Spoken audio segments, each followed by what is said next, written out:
पिता जी का बेटे काम कर रहे हैं, हाँ ठीक है कर लेंगे, आप तो ऐसे ही करते रहते हो, आपको क्या करना है, आप क्या जानते हो।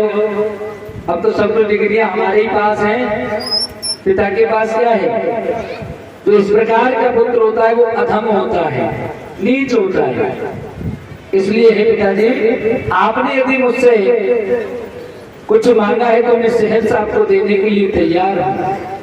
और उस समय महाराज गुरु ने अपने पिता को अपना यौवन दिया और उनकी वृद्धावस्था को स्वयं ने ग्रहण किया। तो इस प्रकार से पुत्र का ये फर्ज बनता है, पुत्र का दायित्व है कि अपने पिता को केवल मन देख करके ही कार्य किया जाएगा, कहने तक की नौबत नहीं आनी चाहिए। ब्रह्मा जी की प्रार्थना को सुनकर के श्री रामचंद्र जी के वचनों का स्मरण करके शंकर जी ने प्रसन्नता पूर्वक विवाह करने के लिए स्वीकृति दे दी। ठीक है भैया, हम विवाह के लिए तैयार हैं। और सभी देवता लोग जय जयकार करने लगे और अपने अपने लोक को चले गए। तभी ब्रह्मा जी ने सप्त ऋषियों को बुला करके हेमाचल के घर पर सूचना भिजवा दी कि आप हेमाचल के यहाँ पहुंचे। लेकिन जो ऋषिगण थे, सप्त ऋषि, वो पहले वहां पहुंच गए जहां पार्वती मैया थी। बाप के पास न जाके पहले पुत्री के पास पहुंच गए और क्या करने लगे कि प्रथम गए जहाँ रही भवानी, प्रथम गए जहाँ रही भवानी, प्रथम गए जहाँ रही भवानी। बोले मधुरा वचन छलसानी, बोले मधुरा वचन छलसानी, प्रथम गए जहाँ रही भवानी। सबसे पहले माँ पार्वती के पास पहुंचे और जाके क्या कहने लगे वहां छल पूर्वक। अभी भी वो सोच रहे हैं कि शायद शादी नहीं हुई तो नहीं हुई, जाकर के कहने लगे मैया से कि कहा हमार न स्नेह हो तब और नारद के उपदेश, अब भा झूठ तुम्हारपन और जा रे ओ काम महेश। हे जगदम्बे, देखो तुम नारद के चक्कर में पड़ के, पाखंडी के चक्कर में पड़ के और तुम समझ रही कि हमारा वचन झूठा हो जाएगा। अब हमारा वचन सत्य होने जा रहा है और आपका और नारद का वचन झूठा होने जा रहा है, मिथ्या होने जा रहा है। मैया कहने लगी कि वो कैसे, कि अब तुम ये बताओ कि बाबा तुम्हारे साथ शादी करेंगे क्यों। उन्होंने तो कामदेव को ही जला के भस्म कर दिया। मैया कहने लगी कि हे ऋषियों, शायद आपको पता नहीं है, भगवान शंकर ने कामदेव को जला दिया, लेकिन वो काम युक्त थे ही कब, उन पर काम आसक्त था ही कब। काम के जलने न जलने से उन पर कोई प्रभाव पड़ने वाला है ही नहीं। तो भाई मुझे क्या मतलब, मेरे जाने तो काम जले या काम के साथ में पूरा धाम जले, मुझे तो मेरे भोलेनाथ से मतलब है। और मेरी समझ में तो भगवान शिव शंकर योगी हैं। मैं तो पहले से जानती हूँ कि वो योगी राज हैं और ऐसे अजन्मा अनिंद्य, जिसकी कभी निंदा ही ना हो सके, जिनका कभी जन्म ही ना हुआ हो, ऐसे योगी राज तो काम से रहित तो सदा ही रहते हैं। तो काम के चल जाने से उन पर कोई प्रभाव नहीं पड़ेगा। इसीलिए पार्वती मैया जब दृढ़ विश्वास के साथ इस प्रकार कहने लगी तो संतों को विश्वास हो गया कि अब तो ये किसी भी प्रकार से नहीं मानेंगी। और फिर जाकर के हिमाचल के पास पहुंचे और उनसे कहने लगे कि सब प्रसंगों पति ही सुनावा, मदन दहन सुनी पति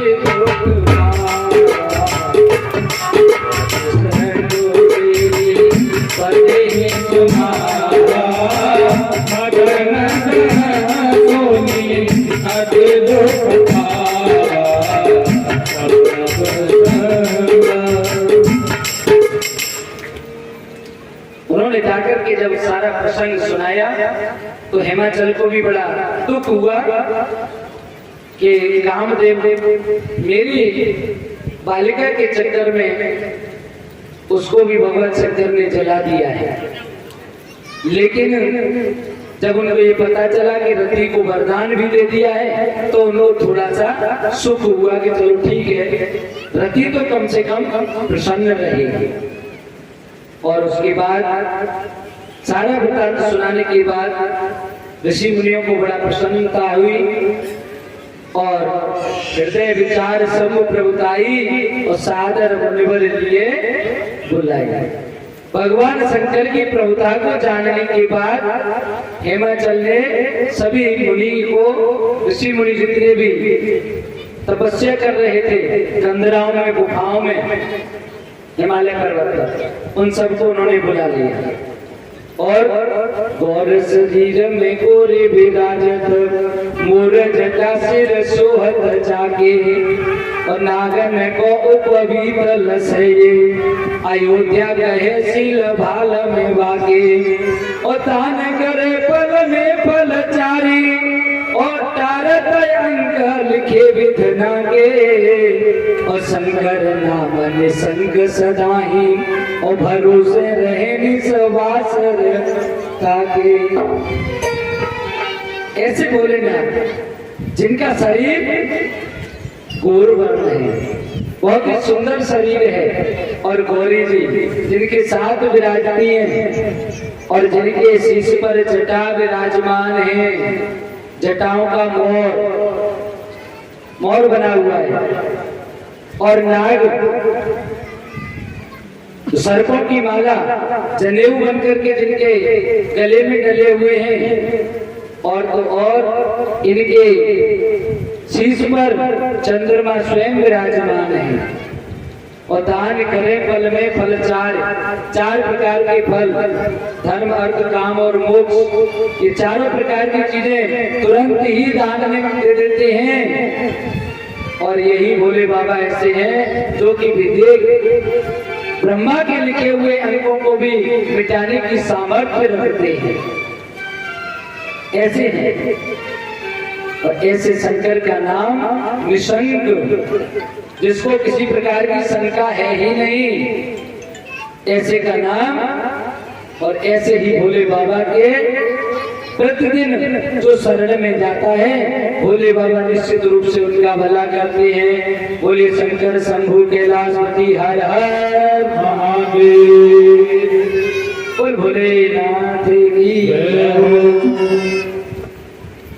दसों दिशाओं में आनंद छाने लगा। ब्रह्मा जी ने लग्न पत्रिका लिखी और बाबा भोलेनाथ के यहाँ पर पहुंची। अब वहां तो कोई था नहीं लेने वाला, तो विष्णु भगवान लक्ष्मी जी के साथ में ब्रह्मा जी के साथ में वहां पहुंच जाते हैं। सभी देवता लोग आ जाते हैं और ब्रह्मा जी सभी को लग्न पत्रिका बांट करके सुना देते हैं। शुभ मुहूर्त बताते हैं कि भैया देखो इस मुहूर्त में भोलेनाथ का विवाह होगा। शिव चौदस कहते हैं ना, उस दिन माता पार्वती का भोलेनाथ के साथ विवाह होगा, महाशिवरात्रि वाले दिन। अब तो सभी देवता लोग बड़े प्रसन्न हुए और अपने अपने विमानों से युक्त होकर के बारात में जाने के लिए सब सजने लगे। मंगल शकुन हो रहे हैं चारों तरफ, और इधर भोले बाबा सज रहे। कैसे सज रहे भैया? उस सज रहे भोले बाबा, आज सज रहे भोले बाबा निराले दूल्हे में, सज रहे भोले बाबा निराले दूल्हे निराले दूल्हे में, निराले दूल्हे में, निराले दूल्हे में, निराले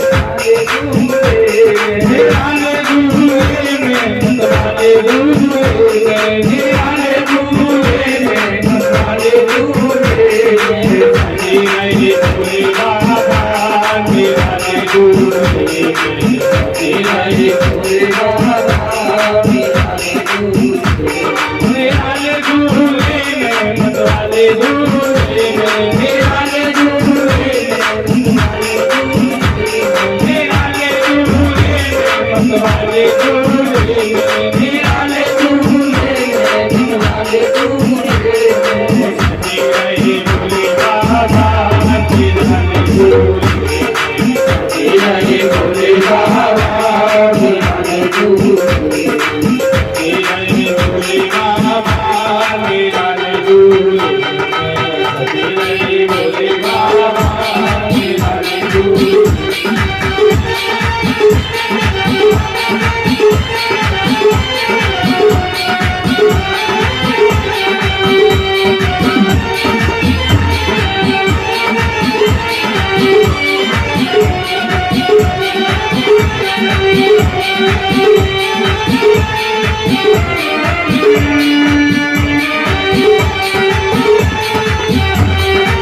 देखो भोले बाबा की नजर है बात, भोले बाबा आने आने दूल्हे में, भोले लगे भोले बाबा आने आने दूल्हे में।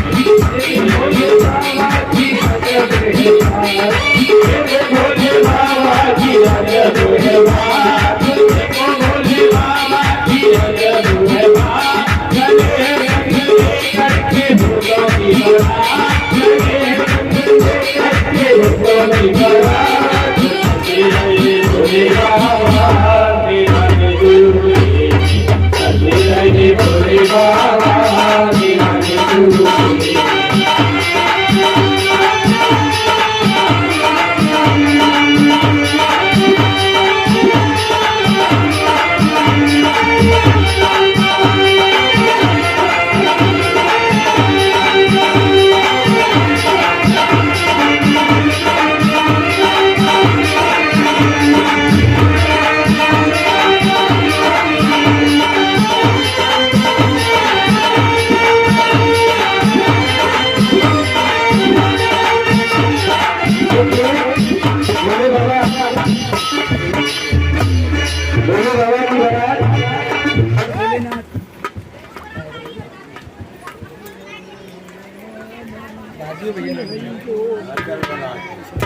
हिमाचल बना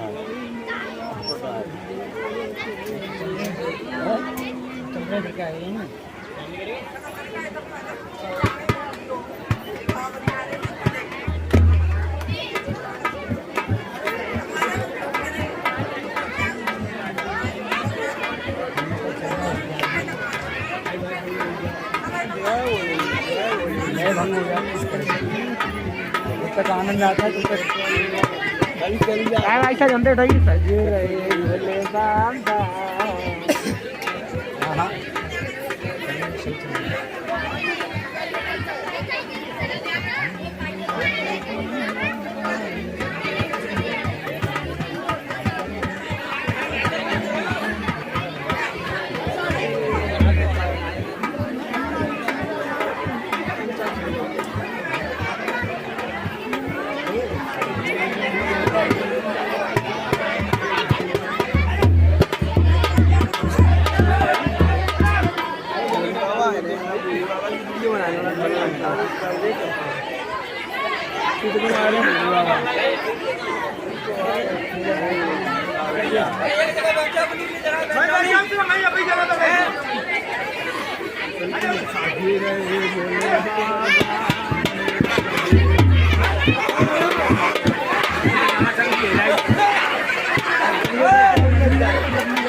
हाँ भैया काय को लाला आई अकेले ही रहेगो तुमको सहयोग कर देंगे